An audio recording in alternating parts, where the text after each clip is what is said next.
여러분, 혹시 집 창고나 베란다에 캠핑 장비 쌓아두고 계신가요? 3년 전만 해도 이거 팔면 웃돈 받을 수 있다고 생각하셨죠? 지금은 반값에 내놔도 연락조차 오지 않습니다. 한 캠퍼의 고백을 보겠습니다. 2021년 여름 유명 브랜드에서 풀세트로 280만 원 어치 샀습니다. 텐트, 타페오, 의자, 테이블, 랜턴까지 전부요. 그런데 사용한 건 딱 3번뿐입니다. 지금 중고로 팔려고 60만 원에 올렸는데 아무도 안 사갑니다. 280만 원이 60만 원이 됐습니다. 3년 만에 자산 가치가 78% 증발한 겁니다. 그런데 이게 한두 사람만의 이야기가 아닙니다. 국내 1위 캠핑 브랜드 코베아는 2년 연속 적자를 기록했고, 계열사인 비전 코베아는 매출이 전년 대비 24% 폭락하며 적자 전환했습니다. 도대체 대한민국 캠핑 시장에 무슨 일이 벌어진 걸까요? 네, 단순히 유행이 지나서일까요? 아니면 더 근본적인 문제가 있는 걸까요? 만약 여러분이 아직도 창고에 캠핑 장비를 쌓아두고 계시다면 이 영상을 끝까지 보셔야 합니다. 왜냐하면 1년만 더 지나면 정말 한 푼도 못 받을 수 있거든요. 지금부터 충격적인 사실 3가지를 공개하겠습니다. 첫째, 캠핑 인구는 늘었는데 왜 장비 회사들은 망하고 있는가? 둘째, 캠핑장은 예약 전쟁인데 왜 300개 이상이 폐업했는가? 셋째, 중고시장에서 왜 반값에도 안 팔리는가? 이 3가지 질문에 대한 답을 모르면 여러분도 수백만 원을 날릴 수 있습니다. 자, 그럼 2020년으로 시간을 돌려보겠습니다. 한국관광공사 데이터를 보면 2020년 캠핑 인구는 534만 명이었습니다. 2019년 399만 명에서 단 1년 만에 135만 명이 증가한 겁니다. 증가율로 따지면 무려 34%입니다. 코로나로 해외여행이 막히고 실내 활동이 제한되면서 사람들은 캠핑장으로 몰려들기 시작했죠. 그때가 바로 캠핑 장비 회사들의 황금기였습니다. 2021년 상반기 캠핑용품 수입액은 전년 대비 105% 폭증했습니다. 한국관광공사 추산으로 캠핑 시장 규모는 2019년 3조 원대에서 2022년 6조 3천억 원으로 2배 이상 성장했습니다. 이 어마어마한 돈이 어디로 갔을까요? 대부분은 초기 장비 구입비로 들어갔습니다. 한국소비자원 조사에 따르면은 캠퍼들의 1회 평균 지출액은 27만 원 정도였는데 그중 식음료비가 약 11만 원으로 40%를 차지했습니다. 그런데 여기서 중요한 포인트가 있습니다. 이 27만 원이라는 건 장비를 이미 갖춘 사람들 기준입니다. 처음 캠핑을 시작하는 사람들은 얼마나 썼을까요?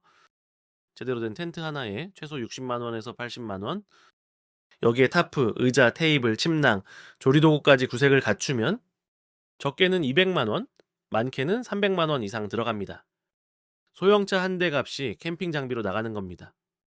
그런데 2021년 당시에는 이게 투자처럼 느껴졌습니다. 한 캠핑 커뮤니티의 게시글을 보면은 이런 댓글들이 달렸습니다. 요즘 인기 텐트는 중고로 팔아도 새 거보다 비싸요. 예, 유윳돈 10만 원 주고 샀는데 아깝지 않아요. 어차피 나중에 팔면 되니까. 실제로 그랬습니다. 하지만 지금은 어떨까요? 중고 거래 플랫폼을 살펴보면 상황이 완전히 역전됐습니다. 유명 브랜드 텐트들이 신품가의 절반 이하로 나와 있고 그나마도 가격 협상 가능, 교환 원해요라는 댓글만 달립니다. 실제 구매로 이어지는 경우는 극히 드뭅니다.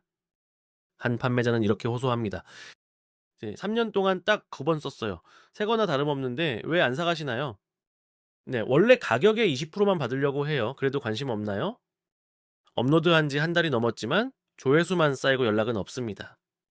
이게 대한민국 캠핑 중고 시장의 현실입니다. 그런데 여기서 이상한 점이 있습니다. 분명히 캠핑 인구는 여전히 많거든요. 한국관광공사 발표로는 2023년 캠핑 이용자가 583만 명입니다. 2022년 523만 명보다 오히려 60만 명 늘었어요. 캠핑 인구는 늘었는데 왜 장비는 안 팔리는 걸까요? 첫 번째 이유는 신규 유입이 끊겼기 때문입니다. 캠핑업계 관계자의 증언을 들어보겠습니다. 캠핑은 처음 시작할 때 비용이 가장 많이 듭니다. 코로나19로 캠퍼들이 새롭게 유입되면서 용품 판매가 급증했죠.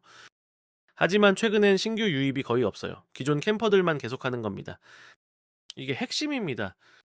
캠핑 인구 583만 명 중에서 새로 시작하는 사람이 거의 없다는 겁니다. 2020년부터 2022년 사이에 유입된 사람들이 그대로 계속하고 있을 뿐이죠.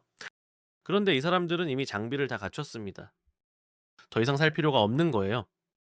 두 번째 이유는 더 충격적입니다. 자, 바로 차박과 전기차의 등장입니다. 차박 캠핑 시장 규모는 5조 5천억 원 수준으로 추정됩니다. 전년 대비 10% 이상 성장한 수치입니다. 사람들이 텐트 대신 차에서 자기 시작한 겁니다. 특히 전기차가 결정타를 날렸습니다. 현대 기아의 전기차에는 V2L 기능이 있습니다. 차량 배터리로 220B 가전제품을 쓸 수 있는 기능이죠. 2023년 상반기 전기차 판매량은 6만 대를 넘어섰고 특정 모델은 전월 대비 판매량이 2배 이상 급증했습니다. 전기차로 캠핑 가면 어떤 일이 벌어질까요? 텐트 칠 필요 없이 차에서 잡니다. V2L로 전기장판 깔고 에어프라이어로 요리하고 커피포트로 커피 끓입니다. 심지어 여름엔 선풍기나 소형 에어컨까지 돌릴 수 있습니다. 가스버너 필요 없고 랜턴 필요 없고 파워뱅크도 필요 없습니다. 온라인 쇼핑몰 데이터를 보면 흥미로운 패턴이 나타납니다. 캠핑용품 판매량은 전년 대비 증가했지만 대형 텐트나 타프 같은 고가 장비는 판매량이 급감했고 아이스박스, 랜턴, 접이식 의자 같은 소형 장비만 늘었습니다. 사람들이 최소한의 장비로만 캠핑을 하기 시작한 거죠.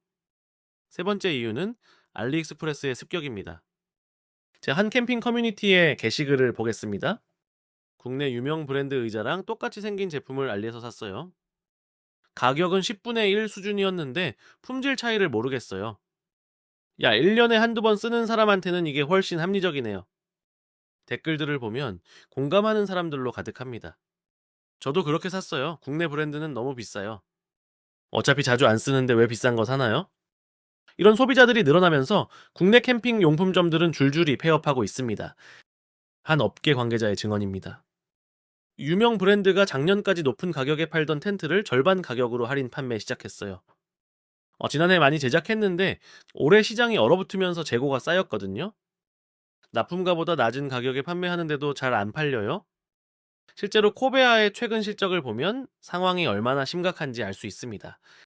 매출액 202억 원, 영업손실 9억 5천만 원, 당기순 손실 27억 원입니다. 40년 역사의 1위 브랜드가 2년 연속 적자를 내고 있는 겁니다. 그런데 더 놀라운 건 캠핑장 이야기입니다. 전국 캠핑장은 4,000개를 넘어섰습니다. 그런데 실제 운영 중인 곳은 3,700개 정도로 추정됩니다. 약 300개가 이미 폐업했다는 뜻입니다. 2020년 전국 캠핑장이 2,500개 정도였으니까 4년 만에 1,500개가 생겼고 그중 300개가 문을 닫은 겁니다.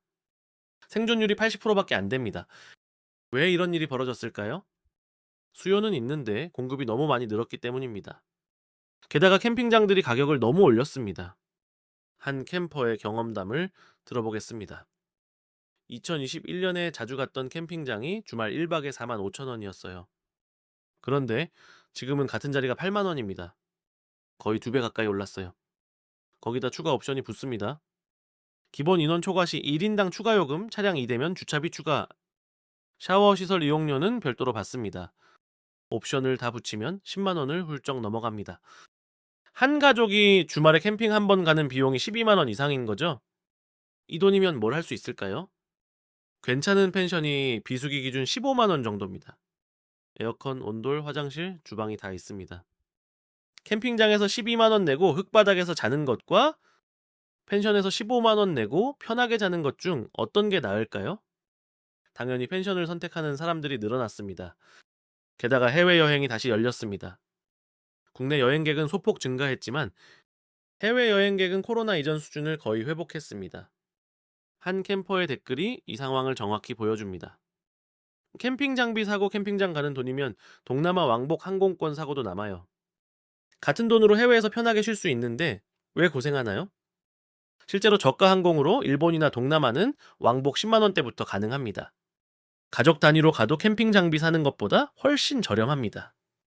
이런 계산을 하는 사람들이 많아지면서 신규 캠퍼 유입이 끊긴 겁니다. 그럼 이제 결론을 내려보겠습니다. 캠핑의 몰락은 세 가지 요인이 동시에 작용한 결과입니다. 첫째, 신규 캠퍼 유입 중단으로 장비 수요가 사라졌습니다. 둘째, 차박과 전기차로 고가 장비가 필요 없어졌습니다. 셋째, 알리익스프레스 저가 공세로 국내 브랜드가 무너졌습니다.